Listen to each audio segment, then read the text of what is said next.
All right, that was 1 pound of our ground beef into our little to-go tin here. I'm also coming in with 3 colored bell peppers. We're going in with our red, our yellow, and our orange for this easy 1 pan little dinner. I have, of course, just one white onion that I diced up. You could do a red onion here or a yellow onion if you'd like.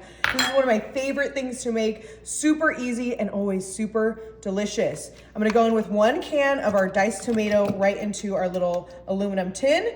In addition, we're gonna come in with one of my favorite ingredients to use for this recipe, some ricotta. I love just using a little ice cream scoop. We're just gonna go in. I'm gonna try and get maybe all of this ricotta out of here. I absolutely love ricotta with this recipe, and I love making it for my friends and family. Quick, easy, and always delicious. If you didn't want to do a ricotta, you could also do a cream cheese here. A goat cheese even would work, or a cottage cheese if you'd like. We're gonna go in with that entire container right into our little tin. Perfect. In addition to our crushed tomatoes, I also like to add a little bit of this San Marzano sauce. I'm doing the low sodium. You can do any kind of sauce you'd like. We're gonna start with half of that container. And then to top everything off, I have some heavy whipping cream. This just makes everything super delicious, super creamy, and amazing. So I'm gonna go in with about half right on top of our ground beef, our bell peppers, our onions, our tomatoes, our ricotta. And then of course we need some seasoning. So I'm gonna go in with some black pepper all on top of our ingredients. And of course, we need some chopped basil. You could also do an oregano here, an Italian seasoning, whatever your little heart desires. Perfect. And then of course, with any kind of Italian-inspired dish, we're also gonna go with our Italian blend cheese. I'm gonna use this entire bag, which is 2 cups, right into our aluminum dish. So it's gonna go in with that entire bag, and then we're gonna go in for a nice hefty stir. We just wanna make sure that everything is super well combined before moving on to our next step. This smells absolutely amazing. I chose to do a ground beef. You could also do a ground turkey. You could do a shredded chicken. You could do an impossible meat also. The choice is totally up to you. We're gonna get this nice and well combined before moving on to our next step. All right, that is looking darn good to me. And now here comes the fun part. I'm gonna come in with my cooked little rigatoni here. And I just cooked this per the directions on the back of the box. Whoa, we lost a couple.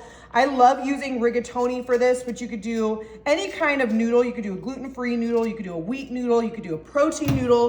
We're just gonna make sure that that is well incorporated right on top of our sauce. And then I also have some Parmesan cheese. I'm gonna use about half of this bag right on top of all of those noodles, just like so.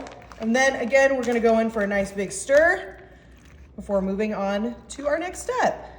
All right, now that we have our noodles well incorporated, we are gonna go back in with our red sauce right on top, just a thin little layer. This part's optional, but I like to add just a little bit more of that sauce, and of course, a little bit more of that cream. We have this amazing like pink sauce, so just a little bit right on top.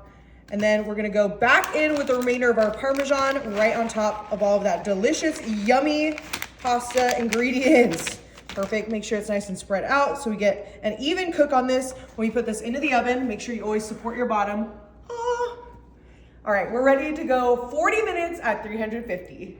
Wow, this looks perfect. We just pulled it out of the oven. I did let it cool for about 5-10 minutes. You have all of that delicious cheese, our sauce, our noodles are perfectly cooked. I'm just gonna top this off with some fresh parsley, just for an added little greenery. You could even go with some more Parmesan, some red pepper flakes, whatever your heart desires.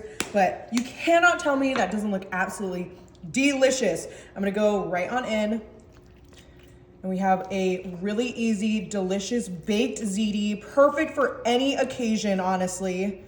I wanna make sure that we get an amazing cheese pull. It smells so good too. Oh, look at all that yummy deliciousness. Our ground beef, our onions, our bell peppers, our rigatoni, everything smells and looks absolutely amazing. You have to give this easy 1-pan Italian dinner a try.